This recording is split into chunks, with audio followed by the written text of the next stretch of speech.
everybody, and welcome to the Creative Cast, this post-Thanksgiving episode. So glad that you guys are here with me.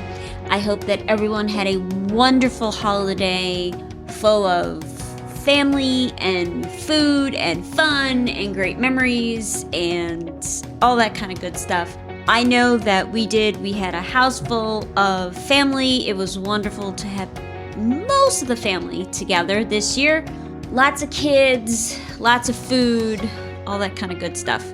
When I was looking at podcast episodes that I wanted to do, I realized it's been a hot second since I did one of these roundup episodes. And there's quite a lot of information out there right now. So this is probably going to be a much shorter episode than has been. But let's just jump right in, okay?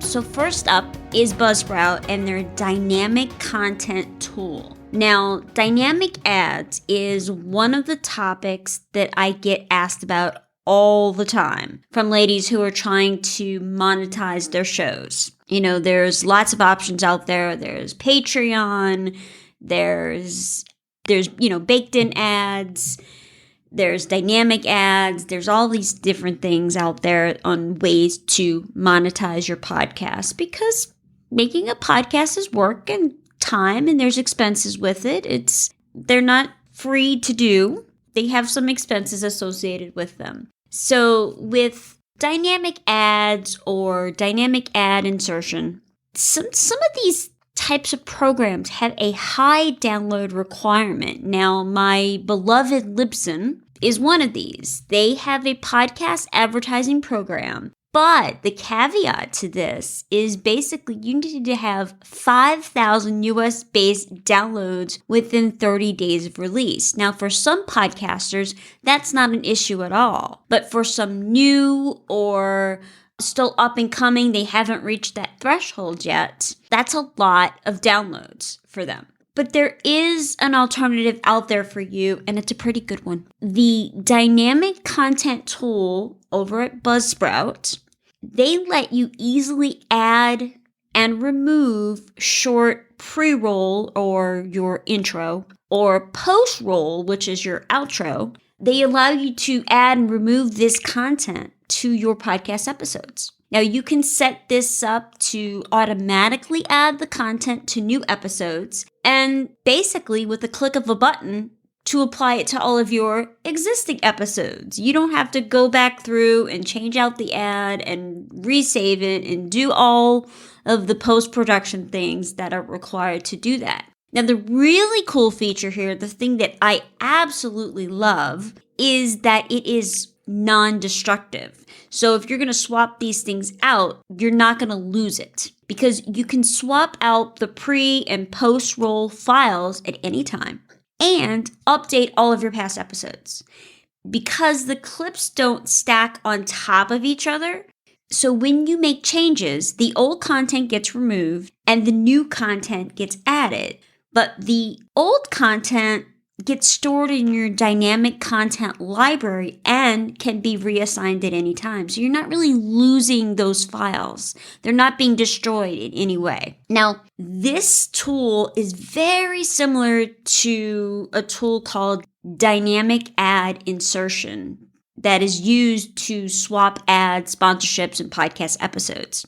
The difference between the two is the dynamic ad insertion, or DAI, often utilizes some form of listener tracking to target ads at specific people, groups, things like that. But because BuzzSprout respects the privacy of your listeners, this tool does not do that. So it's really going to be reliant on you knowing your audience, looking at your own stats, your own metrics, and being able to make those decisions. If you're not on BuzzSprout, you want to get started, you want to be able to take advantage of this, like I said, you have to have your podcast on BuzzSprout. And BuzzSprout is one of the ones that I consistently recommend. They're very, very good. I have several clients that are on there right now, and they absolutely love it. The cool thing is, if you move your podcast there, or you sign up with a completely new account for a new podcast, you're going to get a free $20 gift card. So I'm going to go ahead and post the link in the show notes for you, or you can simply go to tammymunsonCreative.com/Buzzsprout. And that's BuzzSprout. So the other thing I wanted to talk about is the importance of your back catalog, or your older episodes are almost just as important as your newer episodes. So in an effort to make podcast ads more appealing to a wider audience, so it's safe to say that back in the day, we made some decisions that may have made things harder to change now. Now, for me, the biggest one is the notion that older episodes, or the back catalog, is less valuable than the newer release episodes.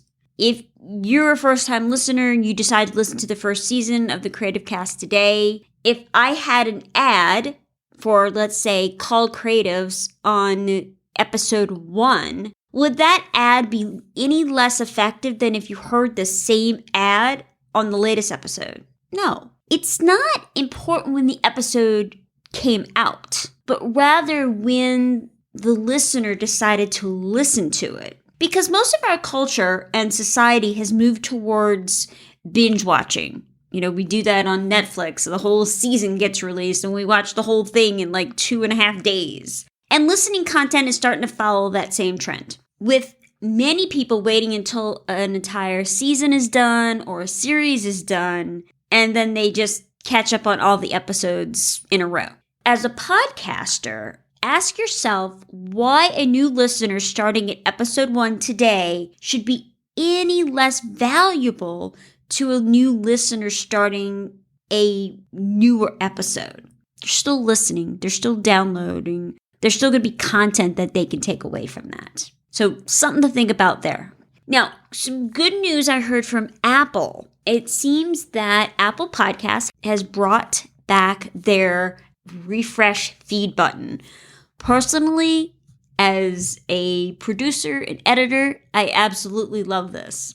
Now, of course, Apple seems very confident now that new episodes and other changes in your podcast feed, like new artwork, maybe you're changing the categories, those kinds of things are now seen within a few hours as opposed to a few days.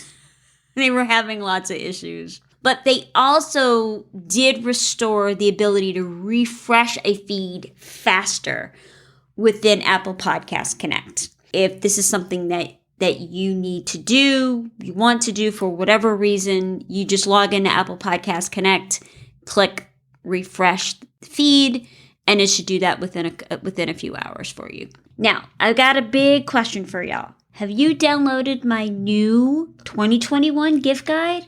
I had so much fun putting this gift guide together. It's great ideas for podcasting. So whether you're planning to start your own podcast, you just want a couple of upgrades, some new tech, or you know a friend who should or is thinking about doing it, this gift guide is going to give you a few tools to help you get started. Now, all you got to do is go over to tammymunsonCreative.com/gift guide to grab your free copy today. Download the list. Do whether you want to treat yourself, you want to pass it along to someone who's getting ready to get started, or even if it's for someone who may need a few hints. Like I said, go over to tammymunsonCreative.com/gift guide. Type in your email address and it will be sent to you immediately. Now, next week, I will be talking all about how you can utilize your podcast to help you write that book you've been talking about. I know, I'm one of those people. So we're going to get into all of that next week. So, ladies, I believe in each and every one of you. Y'all are my heroes. I believe that inexperience, production fatigue, and intimidating tech should not hold you back from accomplishing your goals. So why don't we walk through this journey together, side by side, hand in hand, so that you can spend less time worrying about the details and more time spreading your message and God's word. I hope that you have a great day, and I will talk to you next Monday. Bye, y'all.